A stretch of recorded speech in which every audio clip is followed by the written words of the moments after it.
Hello everyone. Today we're going to be going over task list 1, continuous measurement. So the first question to ask is, what is continuous measurement? Continuous measurement is when all occurrences of a target behavior are tracked across the entire observation period, i.e. there is no break in recording the target behavior. And throughout the slide you're going to notice that target behavior often has the parentheses BX after it. That's just to help get you familiar with the common abbreviation that is used for target behavior, which is BX. So the first example of continuous measurement is frequency. Frequency is the count or amount of times that a target behavior occurs. This can also be thought of as a tally of the behavior. So for example, John screams out in class 5 times for 10 seconds each time over the course of a 2-hour class. So in this example, the frequency of John's behavior would be 5 times because we're just worried about how many times the behavior occurs. The next example of continuous measurement is duration. Duration is the amount of time that a target behavior occurs. So for example, John screams out in class 5 times for 10 seconds each time over the course of a 2-hour class. The duration of each individual behavior would be 10 seconds. The total duration would be 50 seconds. So duration is looking at how long a behavior occurs each time, or if you're looking at total duration, the accumulative amount of time that a behavior occurs. Now rate is the amount of times a behavior occurs over a measured length of time, which is to say it is the frequency over the amount of time. So going back to our example again, John screams out in class 5 times for 10 seconds each time over the course of a 2-hour class. The rate of this behavior would be 5 times over 2 hours. There was a frequency of 5 and we're measuring for 2 hours, so the rate is 5 times over 2 hours. Latency is where we start to change things up just a little bit. Latency is the amount of time between an SD, or discriminative stimulus, which we'll get into in a later video, being presented and the behavior occurring. You can think of this as measuring the delay in the behavior happening. So for example, you ask your client to touch their nose 2 times, and in this example that would be the SD. They stare at you for 5 seconds, touch their nose, which is the target behavior, or BX, stare at you for 3 seconds, and then touch their nose again. The latency for this behavior would be 5 seconds. So the SD is presented.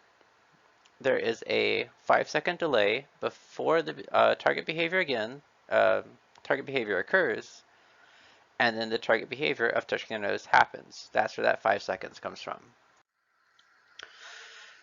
The next one up is inter-response time, or IRT. IRT is the amount of time between 2 consecutive behaviors occurring. You can think of this as the pause between 2 behaviors. So going back to the same example, you ask your client to touch their nose 2 times, they stare at you for 5 seconds, touch their nose, stare at you for 3 seconds, and then touch their nose again.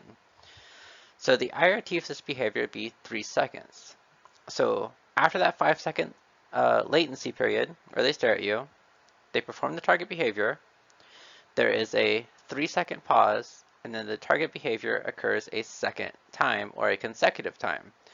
So that's where the IRT of 3 is coming from, is not the pause between you asking them to touch their nose and them touching it, but the pause between the 2 touches of their nose or occurrences of that target behavior.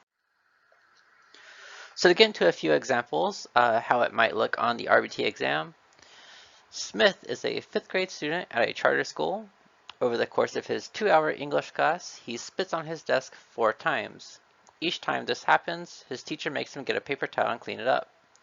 So question 1, what is the frequency of this behavior?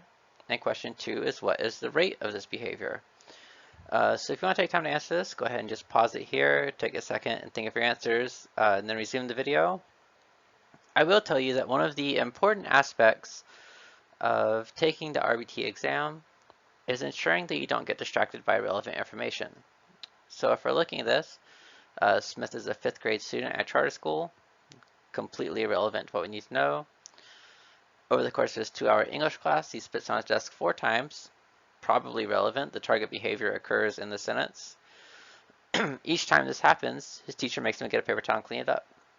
Potentially relevant if we're talking about the consequence, reinforcement, punishment, something of that nature.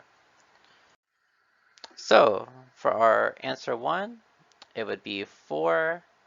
Answer 2 would be 4 times over the course of 2 hours. Example question 2. Susan's mom asks her to clean the counters. After 3 minutes, Susan gets up and cleans the first counter. She then stands in the kitchen, twirling her hair for 2 minutes before cleaning the second counter. Now the difference in this question is that we can't necessarily eliminate any information just off the bat as completely irrelevant. So Susan's mom asking her to clean the counter, potentially relevant depending on what we're looking for. After 3 minutes, Susan gets up and cleans the first counter. That's probably the target behavior. She then stands in the kitchen twirling her hair for 2 minutes before cleaning the second counter. Also probably relevant in this situation. So question 1, what is the latency of the target behavior? And question 2, what is the inner response time, IRT, of the behavior? Again, pause it if you want to take the time to answer real fast. So example question, 2 answers. The first answer is 3 minutes, and the second answer is 2 minutes. So hopefully this video helped you to get some familiarity with the continuous response measurements. That is task list item 1 on the RBT checklist. After this, we'll be progressing to task list 2 and working our way throughout the entire checklist.